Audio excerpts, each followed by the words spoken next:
Good morning and welcome to today's webinar from East Capital Group. Today's webinar will focus on our Global Emerging Markets Sustainable Fund and particularly our approach to ESG and sustainability as published in our recently released impact report. My name is Rågmark. I'm a member of the sales team here at East Capital. And with me today, I have Karine, Hirn, one of the founding partners of East Capital Group, and also our Chief Sustainability Officer, dialing in live from Hong Kong, as well as David Nicholls, who's a portfolio manager of the Global Emerging Markets Fund. And David's just recently back from a week-long trip to India, visiting a number of portfolio holdings. So as an Article 9 fund, this fund has sustainable investment as a clear objective, and hence why ESG and sustainability integration is deeply embedded into the investment process. So over the next 15 to 20 minutes, we will discuss specifically how we measure and report on the results of our sustainability integration. So David, if we start off with you, I know we've been publishing these impact reports now for a few years. But can you just remind our viewers why exactly we publish this report and why we think it is useful for investors? Sure, and good morning, everyone. Yeah, so one of the main intentions of the SFDR, the EU regulation, particularly for Article 9, is not so much actually about sustainable investing per se. It's actually much more about being very transparent in what you aim to do and actually what you have done in terms of that sustainable investment process. And that's the D of SFDR, is disclosure. And we do the sort of the formal reporting, which we publish as part of our annual reports and things like that. But actually, we really wanted to produce something that's a lot more readable and frequent, actually. So we publish this twice a year that just shows the actual outcomes of the sustainable investment process, really in the same way that we report on alpha generation, which is obviously our other investment objective, which is to generate alpha throughout the cycle. So yeah, so if we open the report, I think the first question that comes up is what do we see as impact? And I think it says it quite clearly here. You know, generally when we're reporting this, we're reporting the metrics that measure the impact of our funds, investee companies, on the surrounding world. And of course, the logic is that by having a sort of robust, sustainable investment approach, we should have a portfolio of companies that has significantly less impact on the world around it, and then potentially offers a less risky portfolio. And of course, the best way to measure that is data, right? I mean, data, the numbers don't lie. And one of the main things people look at is, of course, carbon footprint. We typically look at greenhouse gas intensity, which is basically how many tons of carbon you need to generate $1 million of revenue. And you can see here that we're 82% below the benchmark in terms of our carbon intensity.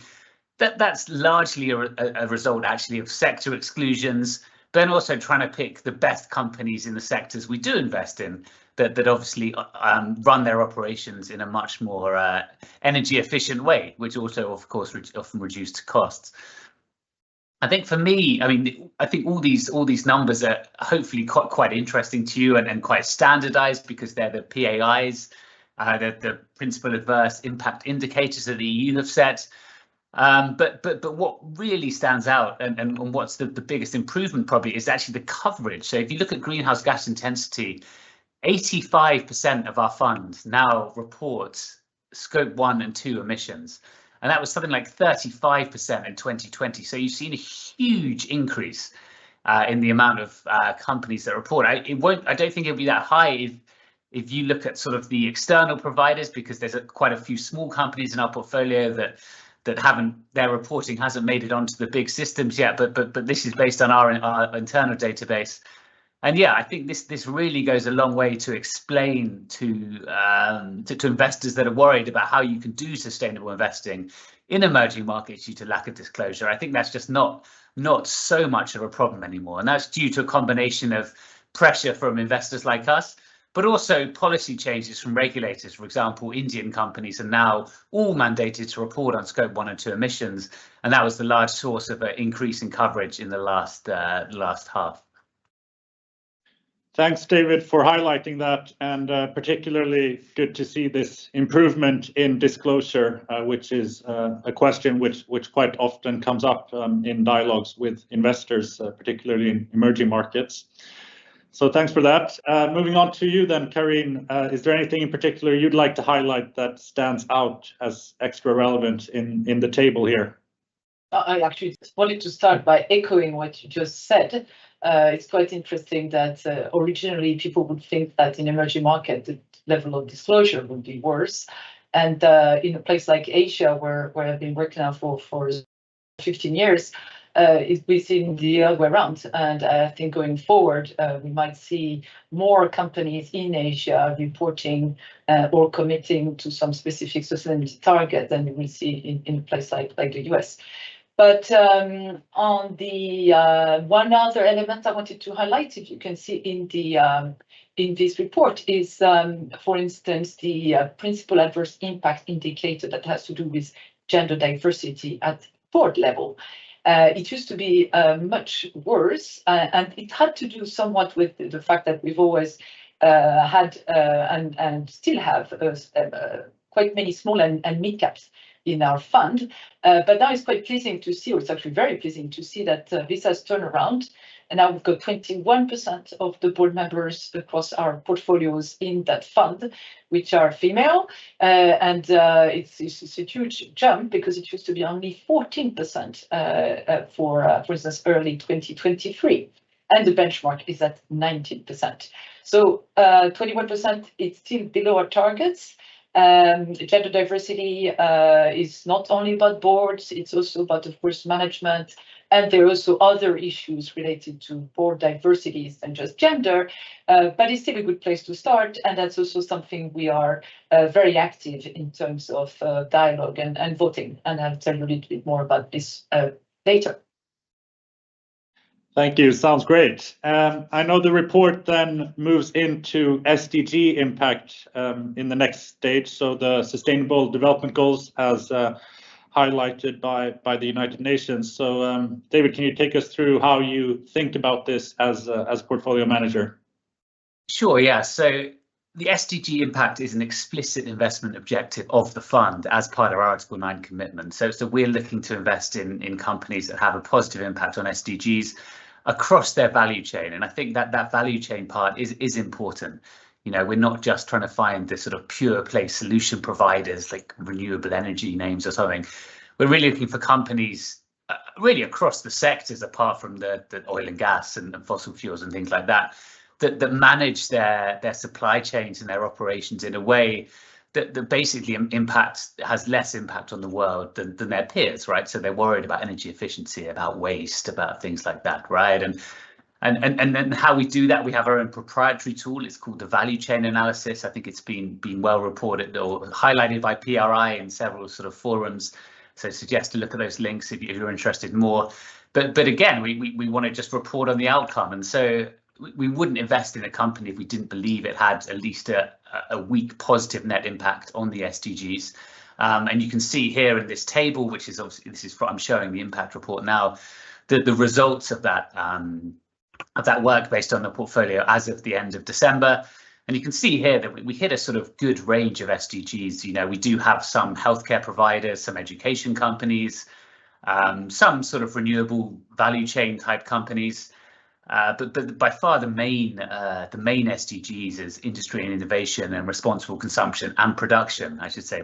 This is shortened here, and the reason that is because, as I said, we're not a solution provider fund. We're actually investing in companies across sectors. For example, semiconductor companies or things like that. And what we're looking for is that they're actually producing in a way, as I said, that they are measuring their they are really taking into account how their value chain is working and things like that. And so that's why you see responsible consumption and industry innovation towards as the most material SDGs in terms of how the fund looks. Thanks, David. Very clear. And engagement and stewardship has always been at the core of how we work at East Capital, and we always look to engage with our portfolio holdings. One stat in particular that stood out to me anyway in the report is the fact that last year we voted against an item at 43% of the AGMs that we participated in. So Karine, can you just highlight our stewardship approach and perhaps any comments on this statistic in particular with regards to voting against at AGMs? Well, actually, we could also highlight the fact that we are very active in general on voting. As for this fund, last year we voted at 94% of all the AGMs or EGMs, which is, as I said, it's actually really, really high. The topic itself, the fact that we've voted against at 43% of meetings is indeed really high. If you look at the the total number of items we voted at and how many we voted against, it's obviously lower, but it's still 18%. So it's almost like 20%, as I said, of all the items we voted against. And it's got a lot to do with the fact that we are doing this work very diligently. We're doing it ourselves. We do not rely on any external service providers or advisors on this, because we do believe it's our fiduciary duty. So we have the investment management team actually going through all the material for AGMs and acting and voting against if there's something we disagree on.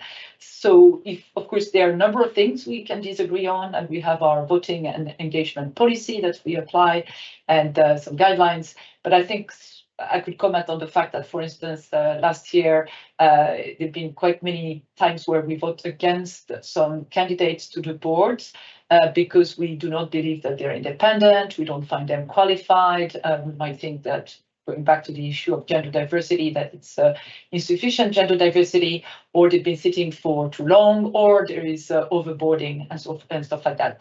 We also vote against very often in when there is some related party transactions that we don't believe are advantageous to the company and as such to us as minority shareholders. Topics on remuneration of directors, approval of auditors, and so forth.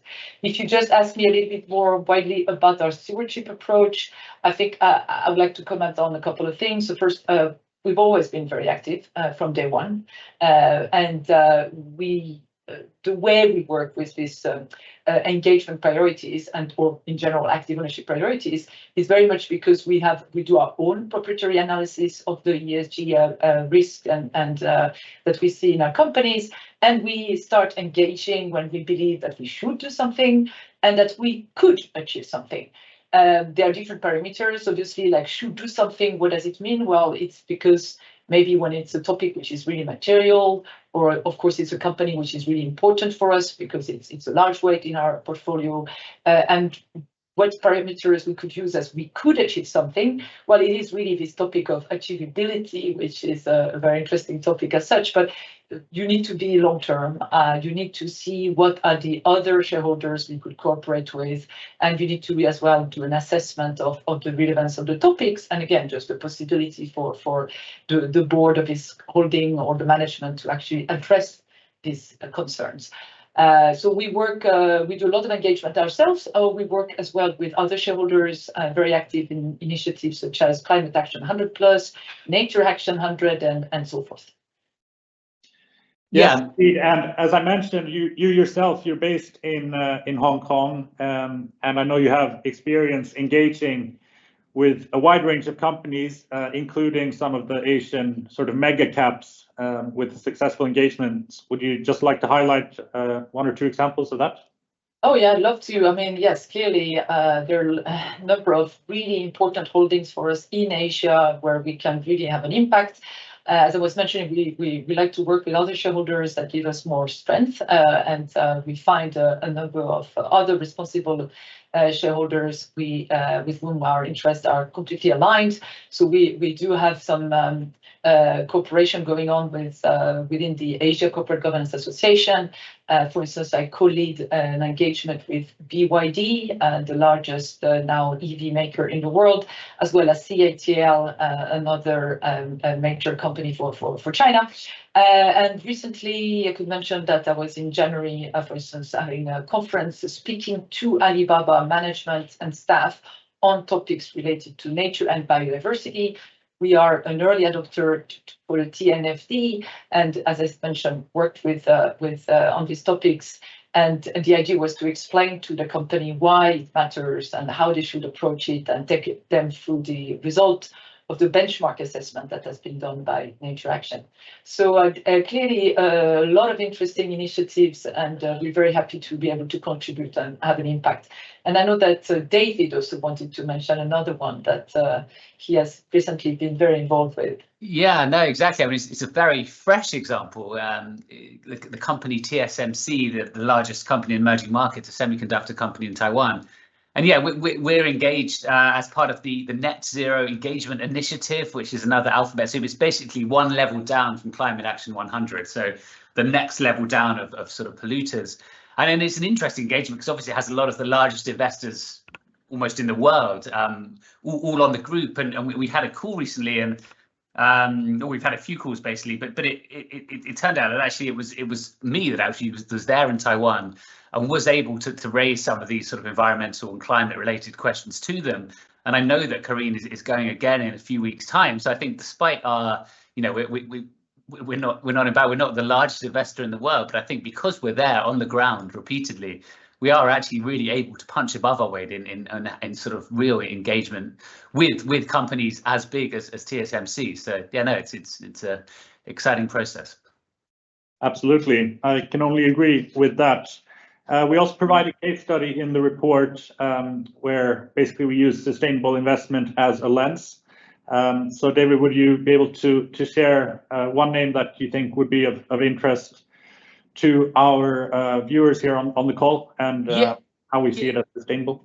Yeah, sure, exactly. Because I think one of the consistent sort of misunderstandings is that sustainable investment is about investing in renewable companies, right? Which we know haven't performed well. But one of the themes, and this is obviously reporting on 2024, one of the themes that we'd really focus on is electrification and global electrification. I mean, this is due to the large rollout of renewables, of course, but data centers as well in terms of AI. And how we do it is we don't just try to invest in the really obvious companies that everyone heard of, but we really look down the value chain to find the sort of the companies that are most benefiting from these sort of transformational themes. And in 2024, one of the companies we selected or found was a company called Honda Electric, which is a very large exporter of transformers globally. Actually, they're based in Korea. And yeah, you can see here we visited their plant, but they took away our phones before we could allow the factory tour. So this is just a picture from the reception, but it shows us we were there. Yeah, and again, this isn't a absolutely fantastic company in terms of communication and things like that, which is why I think it is important to go to the factory and see how things are working. And yeah, we were very impressed. Yeah, and this you can see here sort of nice earnings trajectory, but this company returned 240% in 2024, generating almost 2% of alpha for the fund. So no, a great pick and a good, hopefully, example of how these sort of sustainability related themes can also drive alpha as well as better impact. Definitely. So with that, I'd like to say thank you to both David and Karine for running us through this latest impact report, which I think provides a very good explanation of sort of how we work with our ESG and sustainability integration, and also provide some very tangible and clear examples from portfolio holdings. Clearly, if you have any questions, we're always happy to set up one-on-one calls as well to run through our approach in more detail. And if you have any more general questions as well, just reach out to me or any of my colleagues on the sales team, and we'll make sure to answer those. So with that, thanks also to all of our viewers for taking the time to dial in today. And again, thanks Karine and David.